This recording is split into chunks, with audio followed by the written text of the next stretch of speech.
Stephen the Geordie Wild Camper, and today we're out in the hills to look at a new tent which I've been seriously excited about.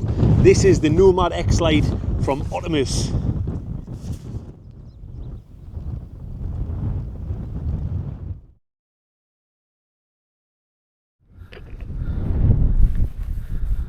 So the bag comes with tent pegs and poles. These are 8.5mm. These are 7001 aluminium grade, so good strong poles. We've got a clamshell bag that it goes in, which everything seems to fit in much easier than stuffing it in things. And the pegs, I'm not quite sold on the pegs. I always bring my own, so I've got them. Let's have a little look inside. So these are the pegs. Otimos Outdoor Gear. Yeah, but let's just get this thing pitched. So I want to give you kind of my first impressions of this Nomad X-Lite from Otimos Outdoor Gear. So now it's all set up, I'll walk you around. So this is the tent here, all the guy lines out. This is 1.8 kilograms, I think it's about 1.9 with the ground sheet. But inside, or outside even, we've got these double guy lines, and these are on little circular attachment points as opposed to actually on the fly itself, although it is attached to the fly. We're using 8.5mm poles. It's a 20 denier fabric fly in this PANTONE green, stealth green. For guying out, you do get your own pegs with it, but I've opted for mine as I always do, and it's got these little attachment points. Now one improvement will be to add some adjusters on there so you can really get this tight. It follows the same sort of mechanism in terms of the guy lines with the Hillyberg, so it's got a doubler. You could naturally change these so it's one in, so you can point these in slightly different directions, and to be honest, I think you might be best wrapping these around. Looking at the venting options, it has a mesh vent at the top there which can be closed down. Interestingly enough, it's got a different setup to the tunic that I have. So instead of clips, it's got a buckle system on here, which I'll just give you another look there. So as you can see, that's a buckle which tightens down.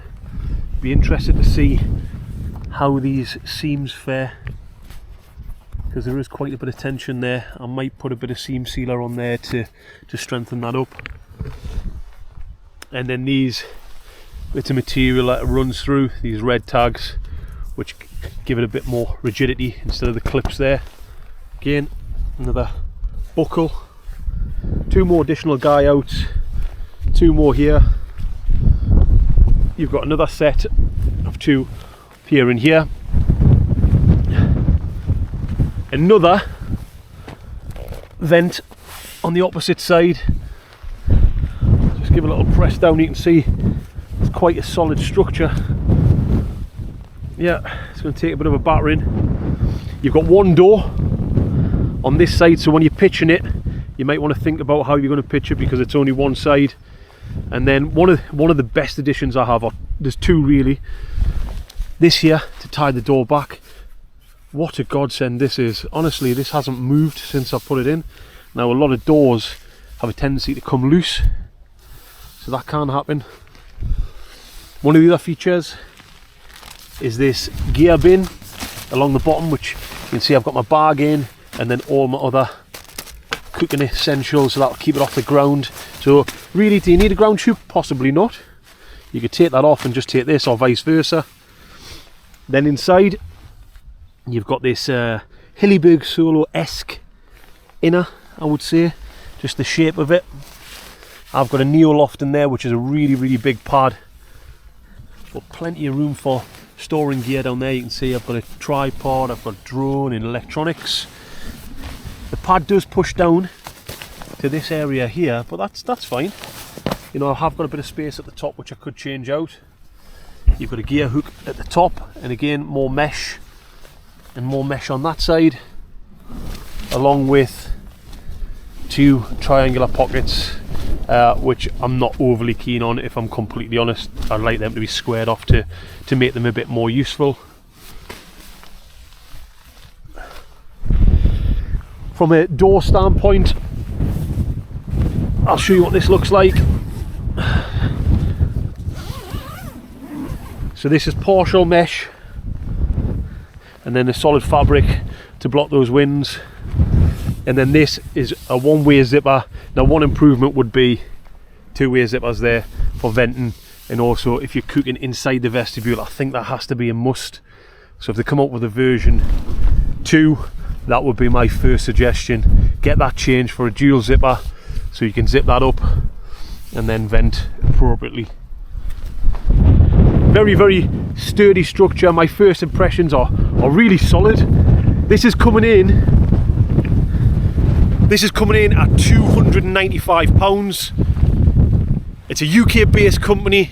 I've spoken to the owner, Ben, seems like a top guy, family run business. You know, this is great for the UK market. The footprint is £29.99, so you're talking what, £330. They do next day delivery, 48-hour delivery for a 4-season tent. Now, I still think there's some more testing to be done, but on first impressions, this could be, let's say you're getting into wild camping, you may be a little bit more serious than, you know, just going in the summer. You maybe want a bit more 3 to 4 season. I think this would be absolutely excellent at that mid-level. Get yourself into it, getting some harsh weather, and it looks like it could stand up to quite a bit. Obviously the proof's in the pudding, so we'll see how that goes. We're in some decent winds tonight, 30 mile an hour, and it's just going through it like butter, to be honest. It's absolutely amazing. So I will bring you guys a real world test. So as you can see, I'm out at the moment, so there will be another video to follow on Sunday, which will be me out in this, giving it some welly, testing it out, putting it out to the test, you know, sleeping in it, living in it, that type of thing. So if you want to know about that, make sure you're hitting the subscribe button, get your notifications on, and you'll see that video next Sunday. Catch you on the next one.